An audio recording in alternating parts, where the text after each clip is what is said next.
2022 жылдың мамыр айында барлық әлемдік ақпарат құралдары тайландтық жеркенішті сектаның көсемі ұсталды деп жарыса хабарлап жатты. Бірақ біздің отандық басылымдар мен бұқаралық ақпарат құралдары бұл жайлы мүлдем айтпады десе болады. Бәріміз үшін секта деген үйреншікті құбылыс болып кеткен шығар. Алайда дәл осы секта өзінің адам шошырлық діни практикаларымен басқа секталарды басып озған сияқты. Менің атым Сәнім, бұл ақпараттық танымдық білесіз бе YouTube арнасы. Қош келдіңіздер. Егер дәл қазір тамақтанып отырған болсаңыз, тамақты уақытша шетке ысырып қойғаныңыз дұрыс. Себебі бүгінгі шығарылымдағы жайттар тәбетіңізді қашыруы әбден мүмкін. Әзірге арнама жазылып, осы видеоға лайк басып қойыңыздар. Ал біз бастадық. Бұл Тайланд елінде осыдан 4 жыл бұрын пайда болған секта. Көсемі 75 жасар Тави Нандра есімді кісі. Өзін құдай немесе рухани әке деп атайтын болған. Сектаның 100-ден аса мүшелері бар екен. Секта мүшелері әлемнің барлық игілігінен, заманауи техникадан, медицинадан бас тартып орманда тұрады. Осы мақсатта олар Чаяпхум провинциясындағы орманда ағаштан үлкен шіркеу салып, бәрі сонда тұратын болған. Ең сорақысы, секта мүшелері тағамнан да бас тартқан екен. Яғни көкөністер, жеміс, ет, тіпті нан да жемейді.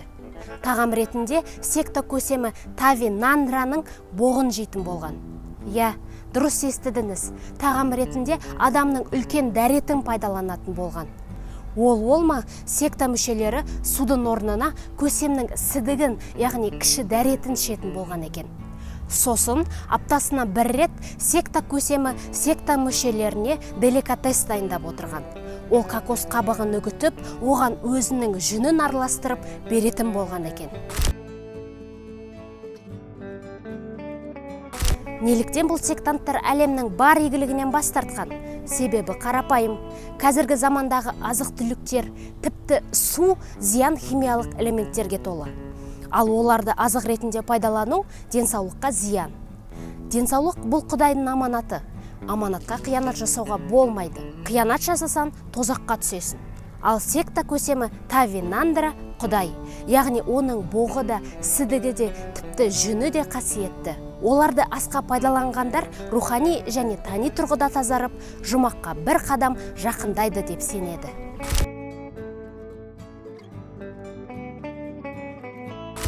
Төрт жыл бойы бұл секта ешқандай құзырлы органдардың көзіне ілікпеген, тіпті бейхабар болды десек болады. Бірақ 2022 жылы мамыр айында Тайланд полициясына орманда біреулер заңсыз жиын жасап жатыр деген ақпарат түседі. Тексеруге келген полицейлер тосын жайттарға тап болды. Сектаның шіркеуінен 11 адамның мәйіті табылды. Сараптама нәтижесінде әлгі 11 адам ағзаның тозуынан, яғни аштықтан өлгені анықталды.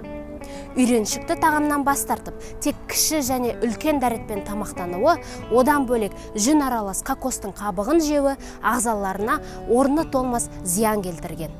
Асқазандары шіріп кеткен десе де болады. Полиция дереу секта мүшелерін орманнан қуып, шіркеуді бұзып тастады.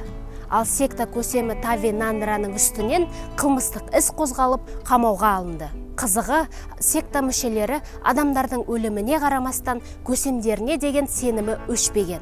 Керісінше, оны полиция тұтқындауға келгенде барынша қорғауға, оны алып кетуге тосқауыл жасамақ болған. Қазіргі таңда құдай әрі рухани әке Тави Нандраға қатысты сот процесі жүруде. 75 жасар көсемнің қамалатыны анық. Тайландтың заңдары қатал. Сондықтан оның түрмеден тірі оралуы екі талай. Осылайша боқ жегіштер сектасы өз жұмысын тоқтатты. Жүре берсен, көре бересін демекші, әлемде талай қызық бар. Өкінішті де, қуанышты да, күлкілі де, немесе жеркенішті де. Осымен бүгінгі шығарылым тәмам. Осы ролик жайлы пікірлеріңізді күтем. Не ойлайсыздар? Мен барлық комментарийді оқимын және сұрақтарға міндетті түрде жауап беріп отырамын. Ауырмаңыздар. Кездескенше.